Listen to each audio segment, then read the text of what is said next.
نور محمد صلى الله. Sister, ndano nkwereke.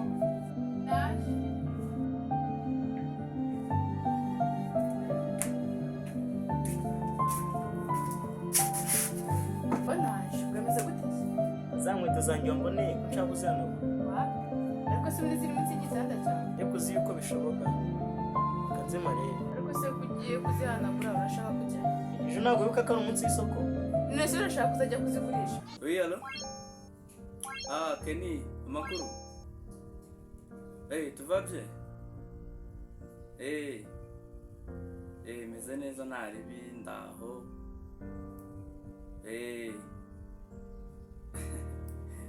Amakuru ya sheri. Wahamagara Gikundiro ko tutanaherukanye. Amuhamagara akaza hano akansura. Si byaba ari sawa? Ahubwo kanze muhamagarisha.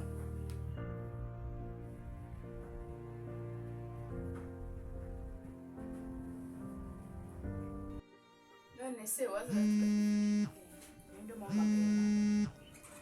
Ese Rose Sultan? Ese kutamwita itabagira vuba. Allo? Meze ute mukunzi? Ze neza cyane nta kibazo pe. Ko wanyenze se mwana Gikundi? Oya, ntabwo nabikora rwose. Ubuzeho rero muri iyi minsi narahamagaye phone yawe ndayibura pe. Yewe agatelefone kanjye karananiye mbabara basi. Ya, urumva ko nyine nawe atari wowe ari phone yawe nyine. So, uri mu rugo se? Ndahari naho ndagiye. None se ansuye ko nari nagukumbuye uyu munsi. None hasi cyane mugoro. Niba ufite umwanya waza nona. Reka nzira nta kibazo. Ya, okay. Reka rero mwitegure nyine ubwo nta mukanya wageze. Sanani. Okay, sawa. Mayi nka rero. Se niki mwavuganagara? Mva, amaze kunsaba ko najya kumusura none. Sere kuisi ubyemera nakuzu yaza. Mva nabera. Cyane rwose abo nikaye. Tugira vuba ahubwo ugende. Ahubwo se bro, ubu ngubu ndagenda nambaye. Ajya wambaye gutyo se ko wambaye neza. Ntaho umwaye. Ariko yuko ko ngiye mu bakiri. Shajya niyo ntabirenze. Gusa neza. Okay, nari bibasi reka noke. Shagenda gutyo nari. Uri gutinda ahubwo. Okay, nta kibazo reka ngira.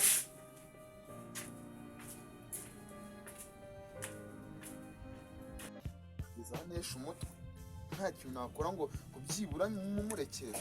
Kanze mpamagare Kenisha. Byibura ndeye ko yamfasha.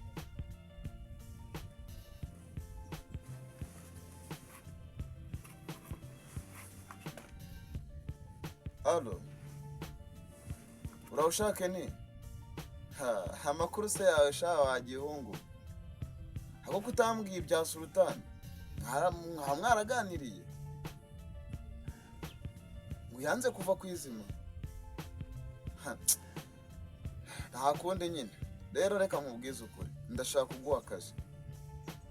Ako se wishyuhaguzwa atega amatwi nkubwira akazi nshaka kuguha. Ndashaka kuguha akazi ko gushimuta umuntu. Wagashobora. Ariko ikinyabwoba wowe ubwo ntiwakorera amafaranga. Basi se ngaho ndangira umuntu wakankorera. To, yawe. Genda nta byawe ariko nyine ubwo nubona bishoboka uze kumbwira. Sawa. Nanjye ngo niringiye Ken. To. Nta bwongo bw'imbwa ubwongo bw'inzobe sinzi ibyabwo. Ariko nungutse igitekerezo.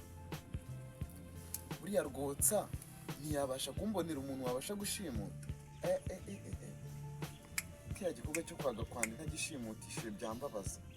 Rwotsa niwe wamfata. Ahubwo reka nze nkwereke.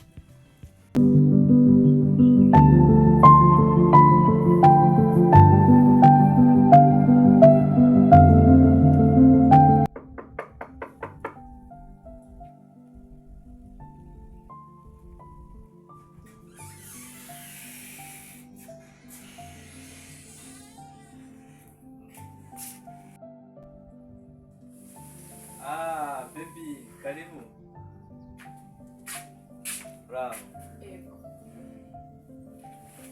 Makuru. Neza. Karibu wacu. Murakoze. Hano bameze gute se? Hano tumeze neza turaho. Abandi bagiye se ko numva badakoma. Dadi sinzi ahantu agiye aho merewe yari yagiye gusura abantu. Niyo mpamvu se washatse ko nza kugusura kuko nta muntu wari uhari. Ntabwo ari iyo mpamvu ahubwo nuko numvaga njye nari ngukumbuye. Nanjye nuko pe nabe shanjye nari ngukumbuye. None se nkuzanira agaki ko kunywa?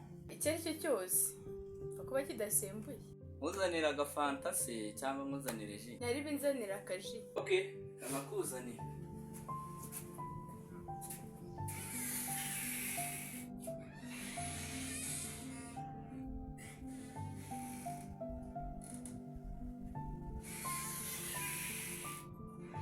Yakira kano yinaje ngo numva bavuga ngo ni ibisembera akaba ari yo. Murakoze.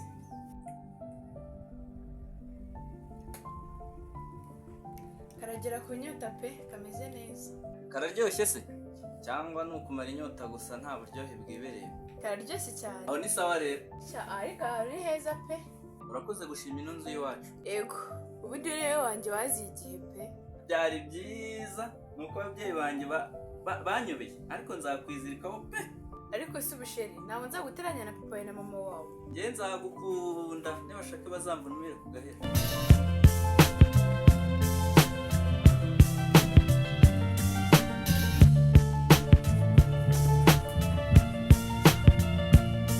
Ndakubaza uno mukobwa yageze hano atesha. Nta no gusuhuza uravuga gutyo gusa. Avuga idahiye umva sha hano ni iwanjye ntuzantegeke mu rugo rwanjye. Ni iwawe ariko ntabwo bivuze ko waza ugasanza ibyo usanzwe. Ngo numva ushaka kuzanshinganiza uzi hano ni iwawe. Iwawe da sheri ariko wihangane. Okay ariko nta kibazo mfite. Bagira ikibazo utese kandi wicaye mu ntebe zanjye wanyu mwicara mu bisharanga. Dose dadi uje kwibutsa hano ko uri umukire undi ninde ubigusaba. Umva sha ngaruke nsanga nta mwene gakwandi mbona hano ngaho.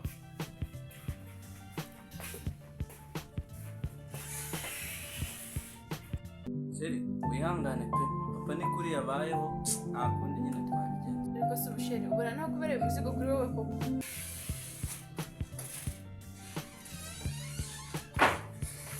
Umva sha muko ngira mubwire kino kintu kandi ukizirikane kuko kirakomeye.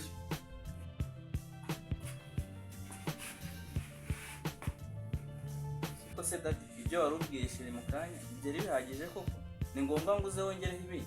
Umva wa gikobwa nimba ushaka ubuzima bwawe reka umuhungu wanjye naho ubundi uzicuza. Bana iterabwoba aho ngaho se. Nizere ko wumvise wa gikobwa